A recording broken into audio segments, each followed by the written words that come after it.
Apa yang dimaksudkan dengan pekerjaan pemeriksaan? Yaitu siapa yang bersedia kepada kerajaan Allah dan siapa yang tidak bersedia. Pada waktu kitab-kitab catatan dibuka dalam pengadilan, kehidupan semua orang yang percaya kepada Yesus diperiksa kembali di hadapan Allah dan didaftarkan sebagai kesetiaan dan ketidaksetiaan. Dimulai dengan mereka yang pertama hidup di dunia ini, pembela kita menghadapkan setiap kes dan setiap generasi dan diakhiri dengan yang masih hidup. Setiap nama disebut, setiap kes diperiksa dengan cermat. Ada nama-nama yang diterima dan ada yang ditolak. Ini disebut penghakiman tahap pertama, yaitu semua pergerakan hidup kita akan dicatatkan di dalam kitab-kitab di surga yang lebih dikenali sebagai penghakiman pemeriksaan. Ini berlaku sebelum peristiwa 1000 tahun, yaitu sebelum kedatangan Yesus kedua kali. Mengenai 3 fase penghakiman, admin sudah pernah bahas di channel ini. Linknya ada di description video ini. Berilah kepada Tuhan kemuliaan namanya. Sujudlah kepada Tuhan dengan berhiaskan kekudusan. Ada 3 kitab atau buku di surga, yaitu kitab kehidupan, kitab peringatan, dan catatan dosa. Nah, apa arti dari setiap buku tersebut? Mari kita lihat. Kitab kehidupan, yaitu berisi nama-nama semua orang yang sudah pernah memasuki pelayanan Allah. Ini mengingatkan kita pada waktu Yesus berkata kepada murid-muridnya dalam Lukas 10 ayat 20. Namun demikian janganlah bersukacita karena roh-roh itu takluk kepadamu, tetapi bersukacitalah karena namamu ada terdaftar di surga. Ini juga mengingatkan kita di mana Rasul Paulus berbicara mengenai teman sekerjanya yang setia dalam Filipi 4 ayat 3. Bahkan ku minta kepadamu juga, Sunsugos, temanku yang setia, tolonglah mereka, karena mereka telah berjuang dengan aku dalam perkabaran Injil, bersama-sama dengan Clemens dan kawan-kawanku sekerja yang lain, yang nama-namanya tercantum dalam kitab kehidupan. Bahkan Pewahyu mengatakan mereka yang tertulis namanya di dalam kitab kehidupan anak domba itu saja yang boleh memasuki kota Allah. Dalam Wahyu 21 ayat 27, tetapi tidak akan masuk ke dalamnya sesuatu yang najis atau orang yang melakukan kekejian atau dusta, tetapi hanya mereka yang namanya tertulis di dalam kitab kehidupan anak domba itu. Nah, bagaimana pula kitab peringatan? Kitab peringatan ditulis di hadapan Allah, dalam mana dicatat perbuatan-perbuatan baik mereka yang takut akan Tuhan dan bagi orang-orang yang menghormati namanya. Itu kita boleh lihat di dalam Maliaki 3 ayat 16. Beginilah berbicara satu sama lain orang-orang yang takut akan Tuhan. Tuhan memperhatikan dan mendengarnya. Sebuah kitab peringatan ditulis di hadapannya bagi orang-orang yang takut akan Tuhan dan bagi orang-orang yang menghormati namanya. Artinya, baik kata-kata iman mereka, perbuatan-perbuatan kasih mereka, itu dicatat dalam buku peringatan surga.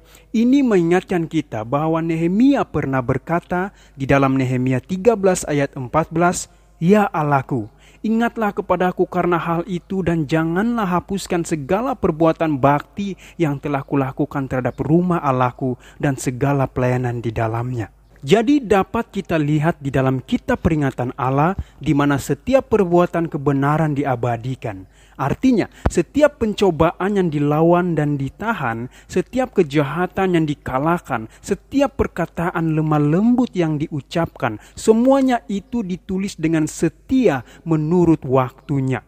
Demikian juga setiap pengorbanan, setiap penderitaan, dan kesedihan yang ditanggung demi Kristus, semuanya itu dicatat. Pemazmur berkata dalam Mazmur 56 ayat 8, "Sengsaraku engkaulah yang menghitung-hitung, air mataku kau taruh ke dalam kirbatmu, bukankah semuanya telah kau daftarkan?" Nah, sekarang bagaimana pula buku catatan dosa? Dalam Pengkhotbah 12 ayat 14 berkata, "Karena Allah akan membawa setiap perbuatan ke pengadilan yang berlaku atas segala sesuatu yang tersembunyi, entah itu baik, entah itu jahat."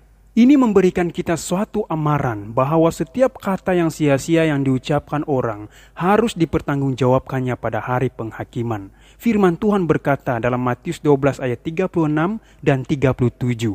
Tetapi aku berkata kepadamu, setiap kata sia-sia yang diucapkan orang harus dipertanggungjawabkannya pada hari penghakiman. Karena menurut ucapanmu engkau akan dibenarkan, dan menurut ucapanmu pula engkau akan dihukum. Jadi segala motif yang tersembunyi akan tampak dalam daftar yang tidak boleh salah.